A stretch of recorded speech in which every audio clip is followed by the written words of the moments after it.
welcome. Thanks for coming. Hope you're enjoying the food. I want to introduce Carolyn, who is our great presenter today on how not to get fired from your first job. So please take it away. Thank you. Woo! All right, you guys. So thanks for coming. I'm excited for this. So I work in human resources. For those of you who don't know, that's the department basically that touches on the employee life cycle throughout their career. So we're the people that post job openings, hire, recruit. We do some learning and training, and then we also take care of the termination. So that's when somebody leaves the company. So let's maybe start with introducing ourselves. So like I said, I'm Caroline. My first job was babysitting, so it's a little bit more informal than what some of you might have in mind. And my goal for today is for you to take away a couple of lessons for your first job, but also all your future jobs, just to really get you off to a good path as you go move into your career. Who wants to start? You want to start?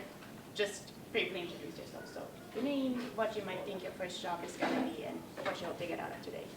Oh, okay. Hi guys, my name is Matthew, and I'm not working right now, but my first job might be doing like sort of I don't know, tail. Yeah, that's pretty common. Or I'd like to do some sort of tech stuff, but or something like that. But out of today's workshop, I should I'll see how that happens. Okay. Maybe I'll wait. Sounds good. You want to keep going? Sorry to interrupt you. I'll start. My name is David, and I'm not working either. Okay. My first job, I wanted to be a software engineer. Ooh, wow. Aiming high. All right.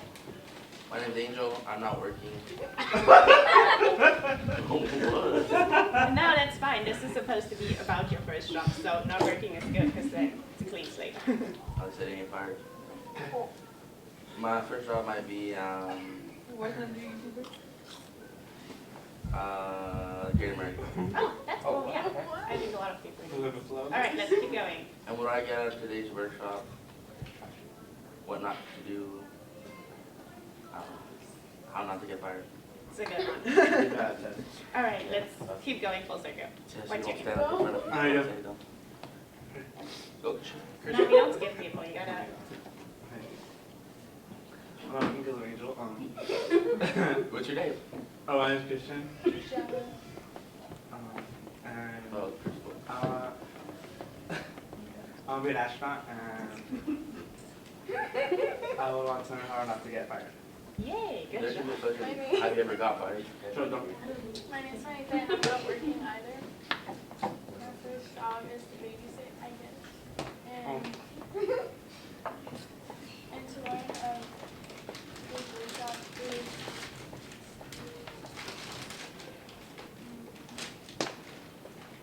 I don't know. That's fine. We'll figure it out. Hopefully at the end you learn something. My name is Yolanda and I'm not working. I don't know what my first job is. That's okay. You probably got time to figure it out. That's fine. We'll come back to that. All right. So these are the kinds of things I wanted to talk to you about today. So we have how to land a job. So just the basic steps into actually getting a job. And then once you have your job, time management. So how do you juggle all of those things that you have going on? And also interacting at work. So how do you interact with your coworkers, customers, your subordinates? And then lastly, leaving your job. So landing a job. Also, if anything is unclear or you have any questions, feel free to interrupt me. I'm happy to figure things out or elaborate if there's something that you feel isn't fully addressed. So landing a job. There's a couple of steps you're going through. The first one is choosing a direction, and that's kind of what we just talked about, right? Like if you want to go into retail or if you want to go into customer service, like you had said, Angel, with the Great America. So just kind of trying to figure out where you want to go into, and then writing a resume. And so some of you might be thinking, hey, I don't even have a job yet. This is going to be my first job. What do I put down for experience? So other than your schoolwork, think about like extracurricular things you have done or academic clubs that you're part of, maybe you're part of a youth group of your church, anything that you've done that kind of shows some of the skills or experience in communication, working with others, taking on leadership roles, anything like that. Hi. Next up, we have creating your pitch. And that's basically puzzling together your skills and your knowledge with the job that you want to do. So let's say, I'm going to pick on you again, Angel, sorry. Yours is just like the most relatable, I feel. So if you're going to work at Great America, there's going to be a lot of customer interaction, right? So what are the skills or the experiences that you have that might be helpful in interacting with customers? I'm not shy. Right. Yeah, something like that. You're really open, you can talk to people, it doesn't make you feel uncomfortable. Right. That's exactly what you would be doing for your pitch. So try to sell yourself to that person that's hiring. And then you're going to spread the word. So depending on what kind of job you're going into, this is going to be a little bit different. So if you're going into, let's say, babysitting or pet sitting, you'll probably want to reach out to your friends or your parents, or maybe they have coworkers that need somebody to watch the dog over the weekend or to watch their child while they're out on date night. If you're going more into like retail or let's say Starbucks, they usually have these signs you've probably seen while hiring or something like that. And so you would go inside and acquire an application. So again, depending on what you want to do, it's a little bit different. And then next, you would apply for the job. So for that, you bring your ID card or passport and your social security number. Depending on your age, you might also need your parents' consent. So just make sure that you have all of that in line so you can apply. And if that works well, you get invited to an interview. And that might sound scary, but it's really not. It's just for them to get a better understanding of who you are, what you're about. So again, if you're in customer service, they want to see how you interact with people, right? If you're in a cashier's position, they might test you a little bit on your math skills, just something along what you're going to be doing. So just getting to know you better. And after the interview, you want to follow up. So just send out like a brief message, thank them for meeting you. So let's say I'm interviewing with Eric today. I might send out an email. I'm like, hey Eric, thank you so much for interviewing with me today. I'm super excited to be working for the library after hearing all about this. I'm so excited to be joining the team. So have some excitement for the company, for the people, for the job. Just show them, hey, I'm interested. And then if that all works out, you'll receive and accept an offer, and that's basically your first job or all of the other future jobs. So the steps are very similar. Any questions? All right. So you got your job, what now? Let's talk about a couple of do's and don'ts in order to keep your job and be successful at your job. Attendance and time management. So I won't go into much detail for right now because that's going to be the next section. But be on time, and that means be early. So if your shift starts at 8 a.m., don't show up at 8 a.m., show up at 7:45, 7:50 to make sure you have some time to get settled, get changed if you have to wear like a uniform or anything like that. And then you're ready at 8 o'clock to start your shift.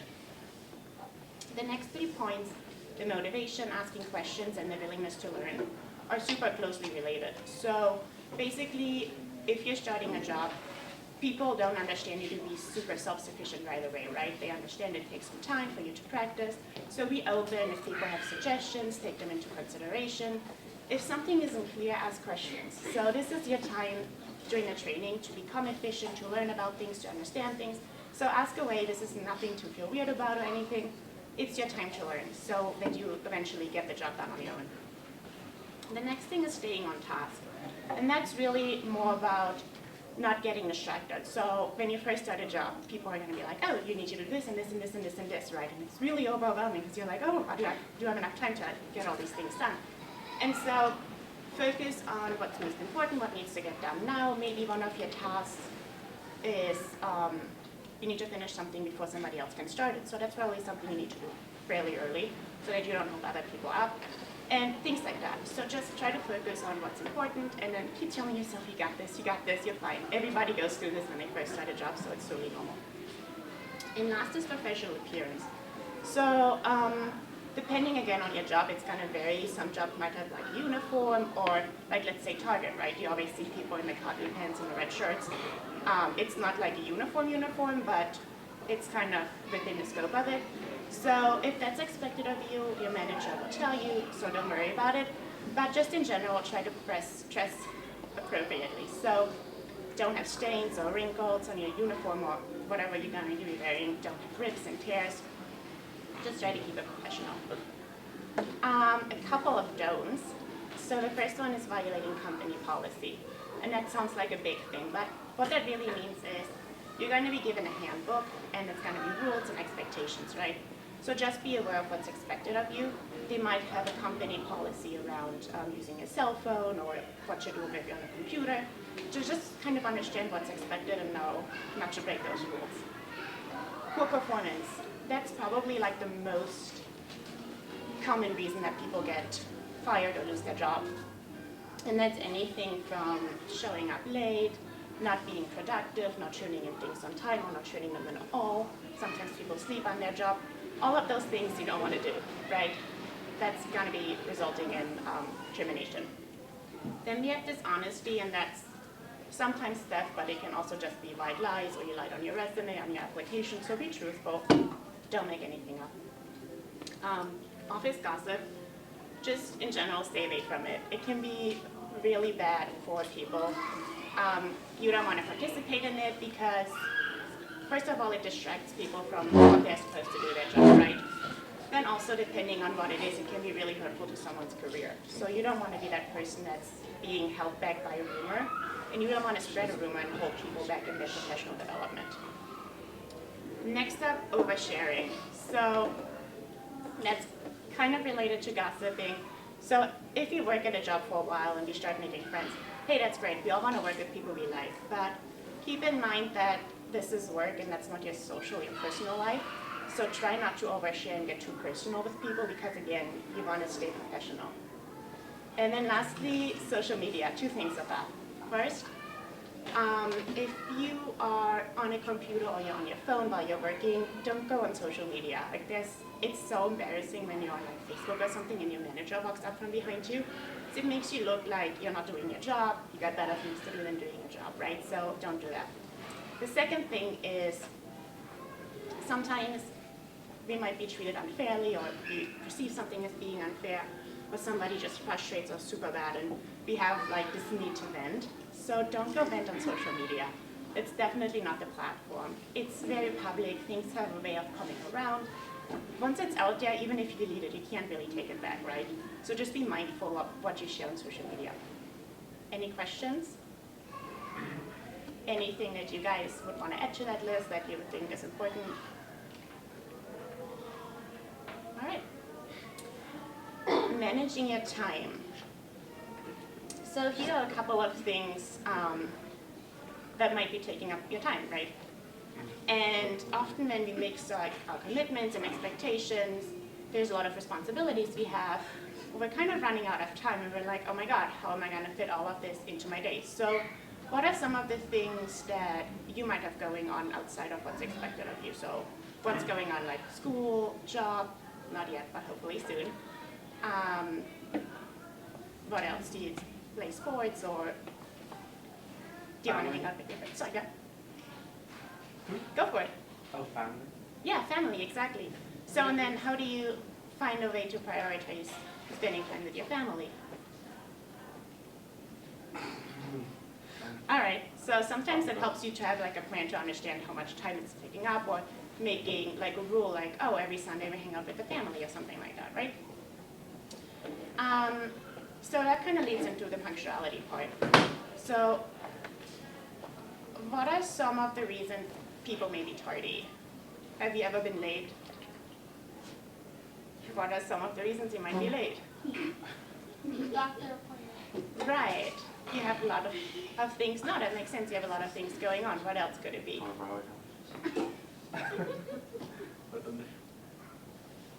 Maybe you underestimated traffic, or you thought you were going to be there, or you got distracted along the way.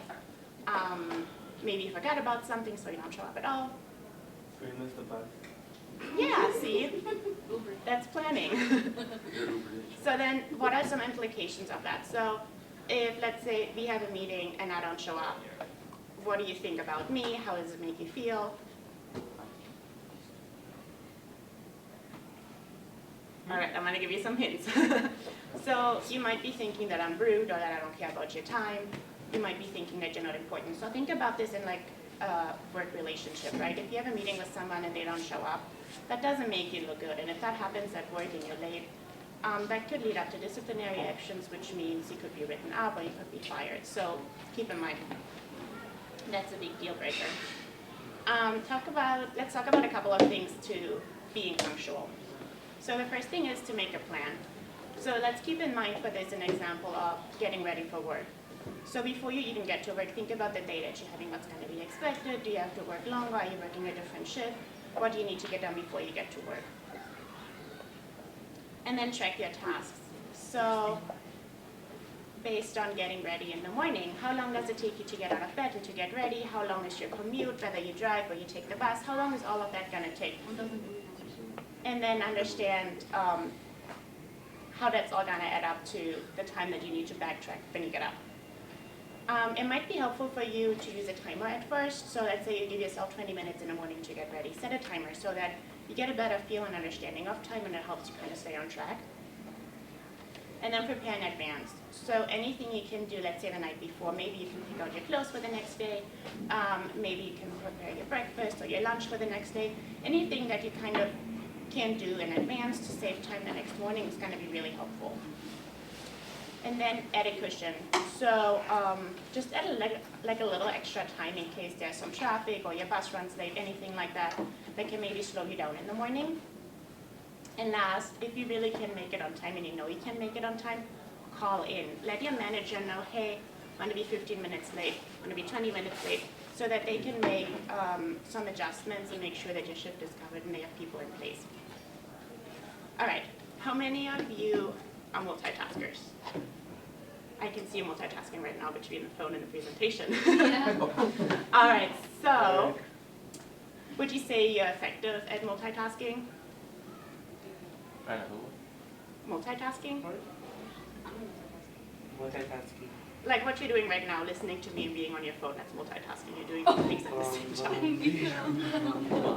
time. So would you say you're efficient at it? Apparently so. Good. All right, why don't we take a little test and see? You ready? So we're going to be handing out a worksheet. This is going to be a timed exercise, so I'm going to have a timer running, just for fun, just to see. Basically, what I want you to do is, in that first box that says T, you're gonna, when I say go, don't start yet. When I say go, you're gonna write the sentence. And then in the second box, you're going to write the numbers 1 through 19. Any questions? Yeah, just like a line. And then I'm gonna time this, and every 5 seconds, I'm gonna give you an update. So 5 seconds have passed, 10 seconds have passed.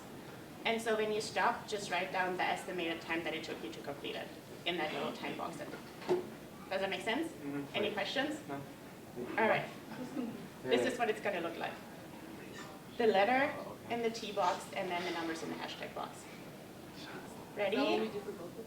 Hmm? Like, is that what we do for both of them? You just do the first one for now. So you do like M, then 1, then No, just write the whole sentence. So first write the sentence, and then the next box write the letters. Ready? Okay, go.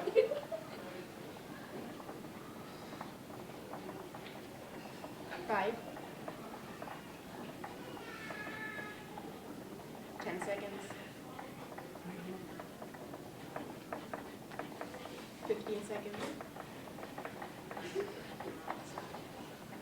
20 seconds. 25 seconds. 30 seconds. 35 seconds. All right. You ready now? How long did this take you to complete? 25 seconds. Okay. 5 Thanks. seconds. 25. All right. So for the next one, we are going to mix things up a little bit. So I think Matt already kind of got the hang of that. What I want you to do is the same thing, but you start with the letter. So you're trying a different pattern. Instead of doing each separate, you're going back and forth. So you're gonna write down M and 1, U and 2, L and 3, and so forth. Okay, hold on. When I say go. Okay, ready, set, go.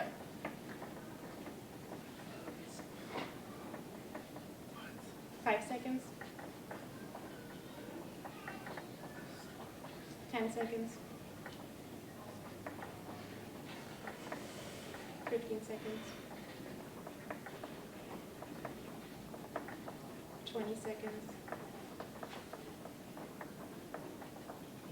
25 seconds. 30 seconds. 35 seconds. 40 seconds. 45 seconds. 50 seconds. Everybody ready? 55. A minute. Ready? Okay. So, how was that? 30 seconds. That was confusing because I messed it up. 5 seconds. So did you so when I did it, I kind of started putting the letters and the numbers in the wrong places, and my counting was all off, anything like that? Yeah. Yeah, it's a little bit hard. Just saying. So typically this is going to take you longer because it's going to be a little bit hard on your brain to switch back and forth. And what that basically is when we think about multitasking, we really think about switch tasking. So you're switching back, kind of like you did with the letters and the numbers. And that's a little bit harder on your brain because it's a different task, and so your brain needs to think about, oh, what number did I end at? What number is next, what letter is next? And so it just goes back and forth, and it's really hard. And there's this saying that if you're trying to accomplish it all, you're not accomplishing anything because there's just so much going on that in the end you actually slow down. So let's talk about multitasking and how to handle distractions to make things a little bit easier on us. So again, making a plan is always a good idea. You might have heard people say work smarter, not harder. And so just try to figure out what you need to get done, what's important. Again, kind of keep that in mind. Don't lose focus. So think about what needs immediate attention and what can wait. And then create a list. So if there's a couple of things that you need to get done by the end of the day, but it doesn't have to happen right now, just write them down so you don't forget, but you can go back later. And sometimes, no matter what you do, it's just too hard. So take a break, step away from what you need to do, take a couple deep breaths, and just keep telling you got this, and then get back. And then lastly, manage distractions. So anything like a personal call or a text or anything that you need to get done in email, try to save that for your break so your mind doesn't go back and forth. Because once you start a conversation, it's kind of hard to stop it, and so just try to save yourself from those distractions in the first place. Any questions? All right. Let's talk about interacting at work. So there's like 5 key principles that I found were probably going to be most important. And the first one being respect. So make sure you're respectful with your interactions with others. So sometimes it can be really hard, you get frustrated, but try to calm yourself down. If you have a conversation with people, make it about the thing or the task that it's at hand. Never make it about the other person. Trust. Trust is one of those things that's really difficult to get by, and once it's broken, it's really hard to recover from. But there's a couple of things you can do in order to build trust, especially when you start your new job and people don't know you very well. So if you're giving a task, complete the task. Show people that you're reliable, and that's a big trust builder. Feedback. Feedback can be a little bit challenging because we feel we are telling people, oh, you didn't do so well on this one or something like that. But when you give people feedback, just make sure that it's immediate. So if something happens, tell them right away. There's no point in telling them like a month later, oh, you were late the other day and here's how it made me feel. And also be sincere. So don't give people feedback to bash them. Give people feedback because you want them to grow and you want them to improve. Appreciation. Just say thank you, tell people, hey, you did a great job. I couldn't have done this project without your help or without your feedback or whatever it is. And then lastly, building relationships. You might also hear networking, that's kind of the same thing. It's basically putting all of these things together and building lasting relationships so that if you get your next job, you can reach out to somebody at your previous job and ask them for a recommendation. Or maybe somebody moved on and it's like, hey, I need somebody to do X, Y, and Z, and you were great when I was working with you, and they might be reaching out to you to join them at their new company. So just keep in mind that that's really important to be good to people and to build relationships that will last. Working in small groups. How many of you had group assignments in school? How many of you thought it was great and everything worked out awesome? All right, so if you didn't like group assignments, what are some of the reasons you might didn't like them or you had some struggles? Because I didn't like anybody. People are annoying. No, because I didn't like anybody in my group. Right, so first you don't get to really choose your group, and that's gonna, just a Well, heads up, sometimes that's you gonna work too. So, Or you sorry. have to like team carry. yeah, exactly, that's an issue, right? So if somebody doesn't do their work and then everybody else has to pick up the extra slack, that's really annoying. They're also annoying because if they don't get it their way, they start crying and whining. Well, you know, I did it willingly. Right, so there's like that lack of collaboration. Gets that. So let's look over some tips for working in small groups. So the first thing is do your share, and that's what you said the group carrying. So deliver what you signed up for, and if you can do a little extra, that's awesome. Do that. And then cooperate. So be inclusive of others. Sometimes you have people in the group that are really quiet, and you think they're kind of tuned out, but they're really not. They just have a hard time contributing. So keep asking for their opinion, try to pull them back into the group, make them feel comfortable so that they can talk about what they think. And also, if there's somebody you disagree with, don't bash them. Let them speak, hear them out, and then you can have a discussion about why you may not disagreeing with them. Next up, holding others accountable or responsible. And that's essentially if somebody lacks, don't do his or her work. They signed up for it, so they need to do it. And there's ways of getting them to do it. Be respectful. So again, be respectful of people's time. Don't be late. Don't be kind of pulling out and not showing up. If you don't agree with people, just let them know, but stay focused on the task. Don't bash people down. Don't give them a hard time. And then lastly, resolve conflict. So talk about issues as they come up. Don't talk about issues weeks later, because then you add a resentment and it's just going to blow up into something bigger than it need to be.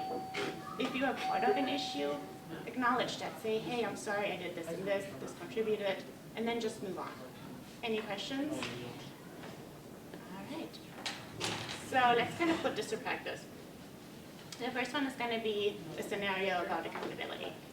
So Julie and you work in customer service for a small local company. You get along well, but recently you noticed that Julie comes in late at least twice a week. Today she was 20 minutes late and you had to cover for her, which meant you had to answer twice the calls and you dealt with many upset customers who had to wait longer than usual. When Julie finally arrives, she doesn't offer an apology or an explanation. You're upset by her lack of concern.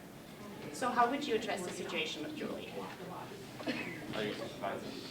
Say again? Tell your supervisor or manager. Okay, that's one way. You can talk to your supervisor. What else can you do that might be a little bit more immediate?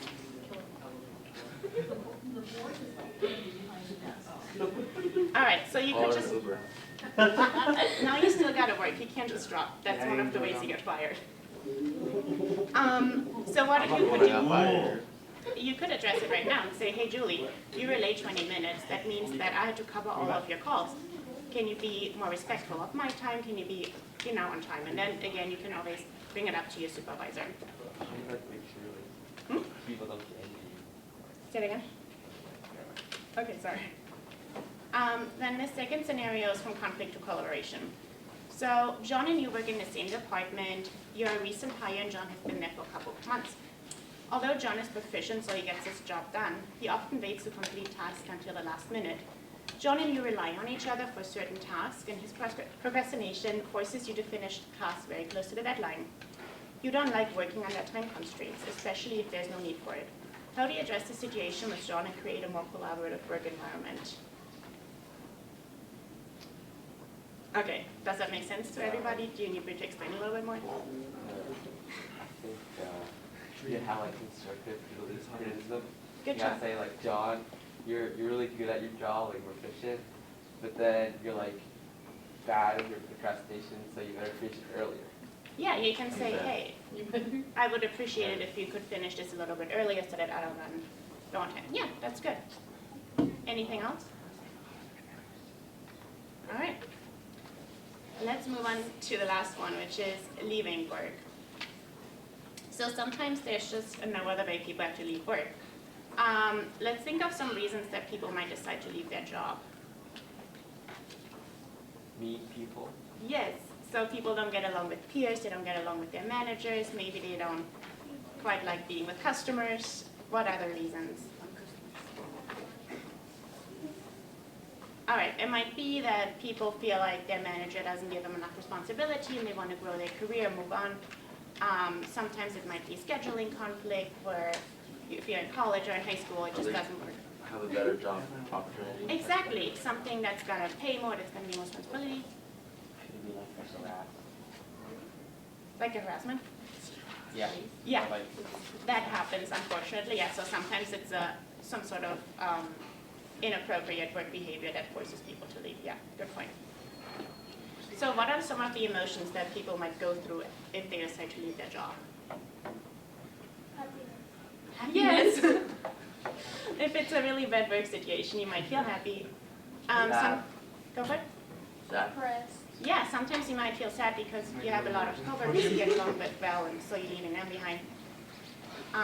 Sometimes, did you want to say something?